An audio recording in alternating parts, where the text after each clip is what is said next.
কেমন কথা বলতেছে তুমি? আর কেমন লোকই বা কাজে রাখো যে এখন সময় মতো পাচ্ছ না? এখন এই এত অল্প সময়ের ভিতরে ট্রান্সলেটর আমি কোথায় খুঁজে পাবো? স্যার আমি কি আপনাকে কোনো সাহায্য করতে পারি? সাহায্য? আর আপনি এই নিন, এটা রাখুন। আরে বাবা, আমি সাহায্য নিতে চাইনি, আমি সাহায্য করতে চাইছি।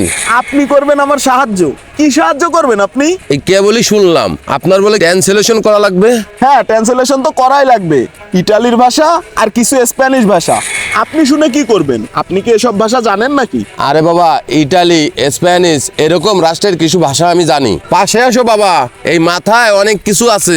আপনার যদি এতই মাথায় বুদ্ধি থাকে আর আপনি যদি এতই অভিজ্ঞ হন, তাহলে আপনার এই অবস্থা কেন? এইসব পাগল অন্য কাউকে বানায়েন, আমাদের বানায় লাভ নেই। এই ম্যানেজার, চলো তো। আরে বাবা শোনো, আমার এই পোশাকের দিক তাকায়ও না। আমি একসময় তোমাদের মতন ছিলাম, কিন্তু সময় এমন একটা জিনিস সবকিছু পরিবর্তন করে দেয়। তার মানে আপনি বোঝাতে যাচ্ছেন আপনার অনেক অভিজ্ঞতা।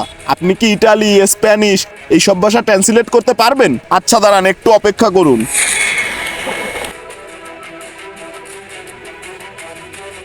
এখানে একটা ইটালিয়ান ভাষার অ্যাসাইনমেন্ট আছে, এটা একটু ট্রান্সলেট করে দেন তো। হ্যালো, আমাদের যে আগের ইটালিয়ান প্রজেক্টের ট্রান্সলেটটা আছে না, ওইটা একটু আমাকে পাঠাও তো হোয়াটসঅ্যাপে। হ্যাঁ, দ্রুত পাঠাও। দেখেন তো স্যার, এইটা ঠিক আছে কিনা।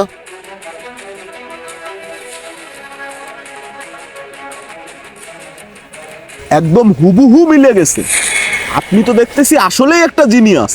তাহলে আপনি এভাবে রাস্তাঘাটে পড়ে আছেন কেন? ওই যে বললাম না, সময় দিই সবকিছু কেড়ে নেছে। এই বৃদ্ধ বয়সে কেউ আর চাকরি দিতে চায় না বাবা। কি বলেন, চাকরিতে নিতে চায় না? আপনি কি চাকরি করবেন? আমাদের অফিসে একজন ট্রান্সলেটরের দরকার। হ্যাঁ বাবা, আমার একটা চাকরির দরকার, আমি একটা চাকরি খুঁজতেছি। আমরা তো তাহলে সঠিক লোকটাকেই পেয়েছি। আপনারও চাকরির দরকার আর আমাদেরও আপনার মতন একজন লোক দরকার। তাহলে আপনি আমাদের সঙ্গে যোগাযোগ করবেন। ম্যানেজার সাহেব, ওনাকে একটা ভিজিটিং কার্ড দিয়ে দেন। এই নিন। আপনি কালকে সকাল 9টার ভিতরে আমাদের সঙ্গে যোগাযোগ করবেন। ঠিক আছে আঙ্কেল, তাহলে আসি। আচ্ছা বাবা। মানুষের পোশাক বা চেহারা দেখে কখনোই অনুমান করা যায় না যে সে কতটা যোগ্যতা সম্পন্ন মানুষ। ভিডিওটি ভালো লাগলে লাইক, কমেন্ট, শেয়ার করে পাশে থাকবেন। সকলকে ধন্যবাদ।